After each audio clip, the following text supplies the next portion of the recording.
Welcome back, friends. Welcome back to the Corbett Report. I'm James Corbett of CorbettReport.com, and thank you for joining me again here in September of 2024. As I'm sure you know by now, I had a production hiatus in August, and was working on some other projects behind the scenes, which I made some good progress on. But now I'm back producing the regular series that you've all come to know and love from the Corbett Report, Solutions Watch, New World Next Week, the Corbett Report podcast, and all the rest besides. So thank you very much for your time and attention once again, as I would like to officially reopen, as it were, the Corbett Report with this edition of Solutions Watch, that regular weekly series where week in and week out we are examining ways that you can improve your life specifically, and hopefully the world generally, for the better. And having said that, today I would like to announce I'm right back into things and hitting the ground running with not one but two different online symposia that I will be part of this coming weekend. That's right. So one of these is the subject for today's edition of Solutions Watch. It is the Say No to the NWO VIP Summit that will be taking place this Saturday, September 7th, 2024 at 12 p.m. Eastern. Be there or be square. It is being put on by the University of Reason at universityofreason.com, which you may or may not know is associated with the autonomy course run by a friend of the show, Richard Grove. And you hopefully will be familiar with the VIP Summit, the Very Independent Producer Summit, because I participated in the first edition of the VIP Summit back, was it a year or 2 years ago? And the results of that particular presentation I posted up as a Solutions Watch called Finding Your Lifestyle of Liberty. So I will put that in the show notes for this edition in case you missed that presentation. But today we're going to be looking at my presentation for this month's edition of the VIP Summit, where I'm going to be talking about my own tips and ideas for productivity and how to essentially become an independent producer of your own. I'm obviously speaking from the media creation perspective because that's who I am and what I do, but I'd like to think that these tips are generally applicable no matter what you're doing. Having said that, obviously the actual live stream, which will be a live stream of this VIP Summit, will be taking place, as I say, this Saturday, but I'm pre-recording because by the time you're watching that symposium, I'm going to be in bed, sleeping peacefully here in the land of the rising sun. So, all of that being said, that is what we're going to be focusing on today for this edition of Solutions Watch, but I would like to let you know about another symposium that I will also be part of this coming weekend, again, by a pre-recorded presentation, and that is the Attack on Food and Farmers and How to Fight Back symposium that's going to be taking place on September 6th and 7th. That's this coming Saturday and Sunday. It's going to be, for example, hosted and streamed on chd.tv, and the information obviously will be linked up in the show notes. There will be a number of speakers on the attack on food and farmers that is demonstrably taking place and that I've talked about, written about at great length in recent years, but more importantly, how to fight back. And it is in that regard that I will be appearing at that symposium this coming weekend. So the links to both of those webinars, whatever you want to call them, will be in the show notes if you are interested in attending those live. But today we are going to be looking at my my presentation for the upcoming VIP Very Independent Producer Summit. And please stick around not only to the end, but after the end. I'm going to have a little bit of extra tidbit for you, just for the listeners of Solutions Watch. So here's the presentation, and stick around for me on the other side. Hello, everyone. James Corbett here, CorbettReport.com, with a presentation for the Very Independent Producer Summit. Number 4, for those keeping track at home, say no to the NWO, but you already know that. Thank you all for your attendance, virtual or otherwise, here today, and my apologies for not being able to be there in person, but as usual, as is the way of these things, the live stream is taking place at a time when those of us in the land of the rising sun are sound asleep. So I will probably be peacefully, blissfully unconscious at the time that you are watching this. But anyway, this pre-recorded presentation is for you guys. Thank you for coming out. And thank you to Richard Grove of the Autonomy course and the University of Reason and Grand Theft World and all of that for inviting me to speak here today to you guys about well, say no to the NWO. And how do I do that in particular in my own way? Well, obviously by doing the Corbett Report. That is my contribution to the world. And I have some things to say about those young up-and-comers who want to become very independent producers themselves, about ways that they can do that more or less successfully, at least based on the experience I've had doing that for 17 years now at CorbettReport.com, which in internet terms I think is something equivalent to 170 years. I am definitely an old man on the internet at this point, so I've probably picked up a tip or trick along the way, or maybe 2 or 3, or specifically 5 that I'm going to share with you today, and I hope they are useful to you. But I realize some of the other presentations here in this summit are going to be about specific programs or platforms or tools that people can use for productivity or what have you. I don't have anything quite that specific or concrete. I have some general advice and some just tips that have occurred to me over the many, many years of doing this research that I hope will be helpful to you. So let's dive right into them. As I say, there will be 5 tips today, or 5 pieces of advice. Number 1 is don't wait for someone to hand you an opportunity to do what you want to do. You have to go out there and make that opportunity happen. And perhaps you have heard this before, but at least in my own experience, it was very true for me. When I was starting out, it didn't even really occur to me to go knocking on doors virtually or otherwise and asking people, oh, can I write an article for your website? Can I make a video? That didn't even occur to me to do that.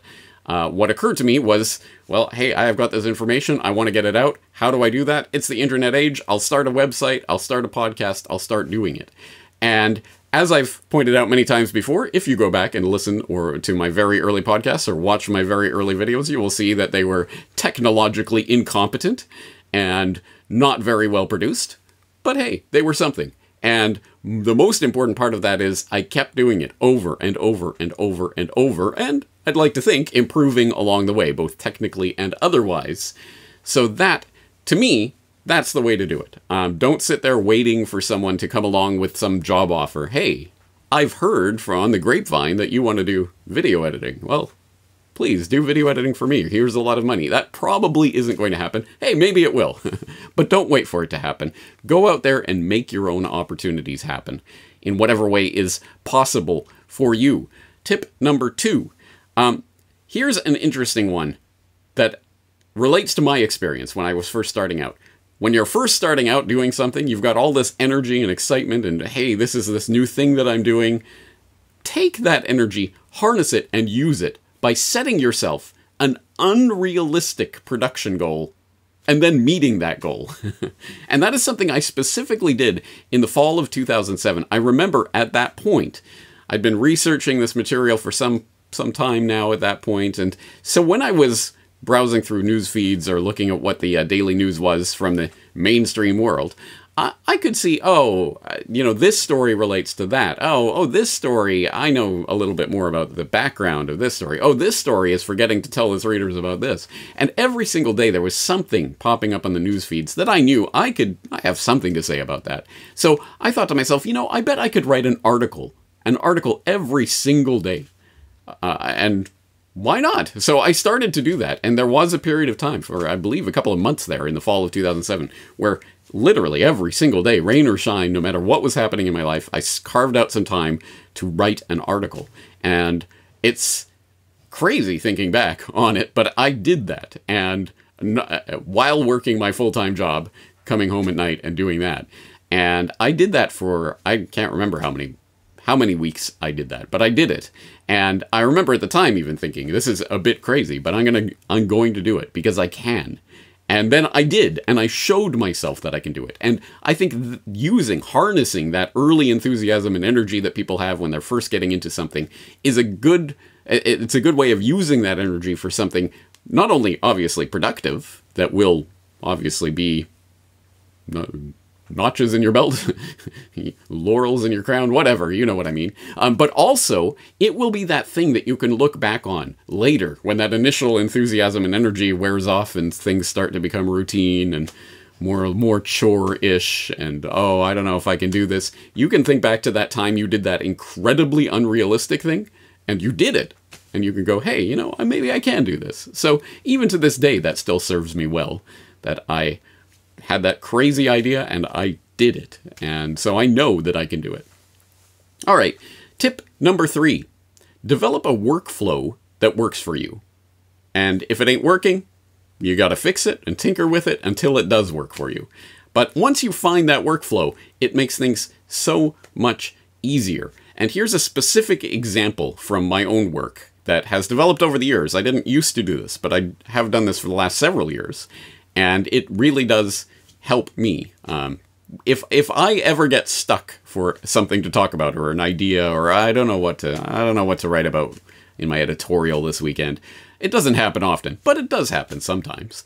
And if it ever does, I have a handy tool in my tool belt that I can turn to for precisely that.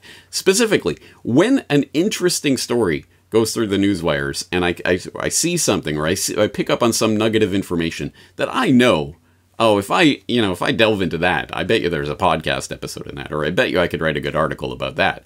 When there's one of those types of stories, rather than simply just saving it away for later, what I do is I create a draft post on the back end of my website, and I store that information in the draft post, and I give it a title. Hey, if I was going to make a podcast about this, what would I title it? Something like this. And I save it that way, so that later on, again, if I am looking for ideas or I need something to write or talk about, I have a list of draft posts that I can turn to and go, oh yeah, remember that thing? Oh yeah, okay, let's delve into that. And over the years, as I say, I've been doing this for several years now, I now have over 300 drafts stored on my website. So it's an incredibly productive thing. All news and information in the world could stop tomorrow for some reason, but I would still be able to continue talking for many years just based on what I've already accumulated. And it's a rotating list. As I take one of those drafts and develop it into a podcast or an article, it comes out of the draft folder, obviously, but then I'm adding more all the time. So the list is only ever growing. And so now, as I say, I have 300 drafts of various ideas that are floating around out there that I have some information stored up for. That is part of a workflow that I've developed that makes things easier for me. I never, ever, ever will get stuck thinking about, oh, what should I talk about? I've got the list ready to go if and when that ever happens. So obviously, your mileage will vary depending who you are, what you're doing, the way you do things, and the million different variables that play into this. But whatever it is, find the workflow that works for you, that makes something manageable, usually just something small that's in bite-sized chunks that will, over time, accumulate into something big. Speaking of which, that leads us to tip number 4, which is, to butcher an old phrase, habits make for useful servants, but frightful masters. By which I mean, of course, when we think of habits, we often think of bad habits, things that we want to break. And obviously those exist. Things that you shouldn't be doing, but you can't stop. It's a habit, it's your routine, it's what you do all the time. But habits don't necessarily have to be bad. You can have good habits, of course, right? So why not foster and cultivate good habits? Which is, instead of thinking about the big picture, just think of those tiny things that you do every day or every week or whatever it is that you can start making part of a routine that becomes a habit. A routine over a period of weeks or months will eventually become a habit that you'd almost have to try to break in order to stop doing it. And those tiny little habits, even though they seem insignificant, they can over time accrue into something more important. Here's, again, a specific example that I've mentioned before. Back in 2006, I was reading an article on BBC News about a hiker in the Japanese woods who had fallen down, hit his head, and essentially slipped into a coma, but it wasn't just a coma. His body entered some state of suspended animation, almost, where although the temperatures had fallen, this was in November or December, the temperatures were falling, and he should have developed hypothermia, he should have dehydrated, he was there apparently for weeks before he was discovered, but his body had fallen into some state of suspended animation or other in which doctors were saying, this is crazy, it's a miracle, you know, we don't know exactly what process happened here, but anyway, he survived, he was taken into hospital, he was out a few days later, totally fine. Anyway, the point of that story was that that story at that time struck me as, wow, that's a weird story. And it was so weird that I knew, like, well, I might want to reference this later on. This might be an important story for something. I don't know what that something is, but it might be important. I should probably save this story in some way. And so that was the first time that at least I can remember, specifically saving a news story to my hard drive. And of course, that was the first time, but it wasn't the last. Well, then I came across another story and another story and another story. So I started saving more and more stories. And then eventually, well, I'm not just saving them in some general news folder. Now I've got to start sorting these things. So then you start, okay, so here's science news, health news, geopolitics news, food news, whatever it is. And you start developing a folder system. And then there's subfolders. Well, it's not just geopolitics. This is specifically about Brazil. This is about Argentina. This is about Venezuela. This is about Taiwan. Whatever. And then you get an elaborate system of folders. And again, it's a tiny little habit. As I'm reading news and going through the news wires, I'm not just passively reading. I'm actively engaged, thinking, okay, is this something I want for later? Okay, I'll save it. Where am I going to save it? It's a process. And it's a tiny little thing, but now it is a habit for me. I couldn't imagine going through my newsfeed without engaging in that habit. And what has that amounted to over the course of now, however many years I've been doing this, close to 20 years, is an incredibly large, vast trove of news stories that I've filed over the years. That now means, for example, again, if I'm thinking about doing a specific episode on Brazil or whatever it is, I can go to my Brazil folder and there's all the news stories I've saved over the years, and I can just flip through and see what information I already have. That's useful. And as I've pointed out before, for example, I did a previous Solutions Watch episode on the highlighter is mightier than the sword, in which I showed this process of saving the file and what my folder directory looks like and all of that. But in that episode, I did point out that just the act of saving the file itself actually, in some way, I think, helps embed that information in my brain. That's the way my brain works. When I actually actively save a news story, it helps me to remember that that story exists, so that later on I can go, oh yeah, didn't I see a news story about that? And then I can go find it in my folder directory. So again, it's a tiny little habit, but it is helpful. And speaking of tiny little habits that are helpful, go see that highlighter is mightier than the sword edition of Solutions Watch for obviously the idea of highlighting information, which again, I think is just a good mnemonic type of device that I use to help remember some of this information and put it in the long-term memory. Anyway, those are simple little things that don't seem like much, but they're the types of habits that once you cultivate those and put them and make them part of the routine, over time, they will amount to something. And if I keep saying over time it will amount to something, that's because point number 5 is, I think, well, hey, I'm not here to tell you what to do or how to do it, but if you are interested in being around for the long term, if you want to start producing media content, but not just as a flash in the pan, whiz-bang, Instagram, TikTok influencer who will be here today, gone tomorrow, if you want to develop something for the long-term future, you have to develop and cultivate long-term thinking as to what you're doing. And let me put that in more concrete terms. As I've talked about, I think, in the past, back in the day, in the early days of YouTube, when I first got on that platform, at that time, there were no original, you couldn't make your own thumbnail image for a video. You know, those images that you see before you click on the video when you're just scrolling through the homepage of YouTube. Did you know YouTube used to have an actual homepage that everybody in the world would see?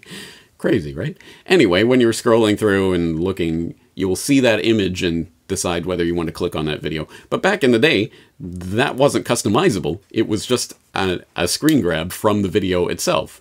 So there was nothing you could do about it, right? Well, not quite, because at that time, at least for a certain period of time, what YouTube did was take the exact center of the video, whatever the exact middle frame was, they would use that as the thumbnail image for the video. So, of course, when I thought about that and learned about that, the thought did occur to me, you know, okay, so what if I put some bikini model in a photo shoot photograph right dead set in the center of this video about 9/11 truth or whatever, and I title it, you know, Bikini Babe on the Beach. And so, Bikini Babe on the Beach, and there's the image of the Bikini Babe on the beach. That'll make people click, right? Well, it probably would have, and then they would have clicked, and they would have seen me talking about 9/11 or something like that. So, I did think about that for all of 2 seconds before I realized I don't want to do that. For many reasons. One of which is, if I'm trying to spread truth and talk about the truth, I probably don't want to use lies and manipulation and deception in order to get people in to hear about that. That's probably not going to be the right strategy. But also, just in terms of my integrity, that might work once or twice. But once people realize, oh, this is the guy that does that, will they ever click again? Should they? Probably not, right? Oh, this is the guy that tricks people into watching videos. Obviously, I think that's the wrong strategy, so I never did that, and that's just an example of thinking for the long term. Yeah, there are many, many, many ways you can get the clicks and get the attention and get people talking. You can make stuff up and say crazy nonsense and whatever. But is that the way you want to really proceed if you're thinking long term? Like, I don't want to be here next week or next month. I want to be here 10 years from now, 20 years from now. I want people to look at a body of work that I've created over the course of my lifetime and go, you know, that guy had some integrity. He wasn't always right. I didn't always agree with him, but at least he was consistent. He was honest. Those are the types of things that will redound to your credit in the long term. So I think, again, I'm talking very specifically in terms of a content creator like myself, but I think this applies no matter what it is you are doing. Have integrity, have honesty, make those traits baked into the cake of who you are and whatever service you're offering, so that people may not recognize it today, may not recognize it tomorrow. You may not stand out, you may not grab attention, but over time, and for me anyway, something that I like to see is, does somebody have a track record? Have they been doing this for years? Have they demonstrated consistency, integrity, honesty? Those are things that will amount to something over the long term, and better than the short-term fix. Can you imagine if I had just jumped on every QAnon sense or whatever bandwagon that was passing through the online media, and I've seen many, many such bandwagons over the years. If I was jumping on every one trying to garner some of that attention and with yummy, yummy clicks, yay, I win the internet with the fake internet points. No, that's not the way to proceed. And so I think long-term strategizing is better than short-term strategies for trying to get people's attention. Having said that, again, those are 5 just general tips, pieces of advice. I don't know if they'll be useful to you. I think they're just generally useful no matter what walk of life you're involved in, but hey, your mileage will vary, as I say. Having said all of that, if you are interested in getting into something along the lines of very independent media production and saying no to the NWO, all I can say is welcome. The more the merrier. And I've always said that, and I continue to say that. I think this is the time. We are living through an incredible time of incredible opportunity. We're literally a nobody in his living room in Japan can be doing a podcast originally with a beat-up old laptop and a microphone, and eventually reaching millions of people around the world. I still can barely comprehend that that is possible, but it is. So come, join. The more the merrier. Anyway, having said that, thank you all again for your time and attention. If you are interested in my work, I have thousands and thousands and thousands of hours of media material in my archives completely for free, CorbettReport.com. I invite you to check out my work there, and I think that's going to do it for today. Thank you again to all of you for attending. Thank you to Richard Grove for his invitation here today, and enjoy the rest of the program. Hey, James here again. I hope you enjoyed that presentation. And if you did, you can enjoy it again this coming Saturday during the actual live Very Independent Producer Summit. And once again, the link to universityofreason.com where you can find out more about this will be in the show notes, so you can go and find out more about the actual stream that will be happening, who will be speaking at it, the types of topics that will be covered, etc. Having said that, again, I realize not everybody in the crowd is going to want to become or be a media producer or a podcaster or whatever it is that I am. So I hope that those ideas and things that I picked up along the path over the past couple of decades, I hope they're useful to you in whatever walk of life you're in. Having said that, I want to throw in a little treat here at the end for Solutions Watch viewers specifically. You know that I talked about during that, talking about my workflow and routine, and I talked about that practice of saving drafts to the website when I come across an interesting tidbit. Well, as I say, I have 300 plus drafts now accrued in that drafts folder, and so I will never run out of things to talk about.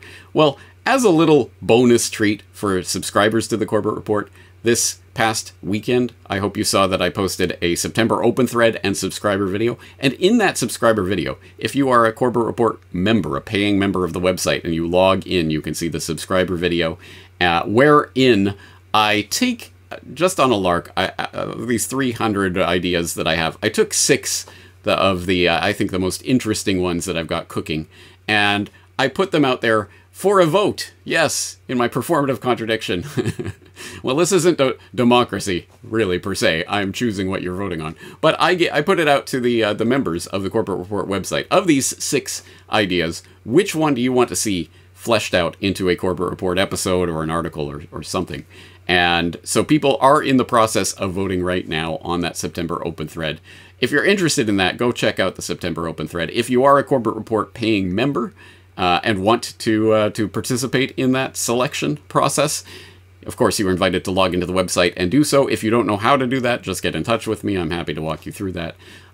If you're not a Corbett Report paying member yet, I would highly encourage you to become one, if only to support this work. But yes, please, as always, I'm going to say I keep no information behind the paywall. My subscriber videos and everything else is of no relevance, or there's no data, there's no hidden information. I don't have any hidden secrets behind a paywall. Everything that I do of any consequence whatsoever is 100% totally, completely, freely available. So please do not subscribe just for a subscriber video. You will be disappointed. But do subscribe if you want to support my work. Having said all of that, again, I hope you got something out of today's presentation, and I'm looking forward to the continuation of all of the Corbett Report material in the days and weeks to come. I hope you'll be along with me for that ride. But in the meantime, thank you for your time and attention. James Corbett, CorbettReport.com.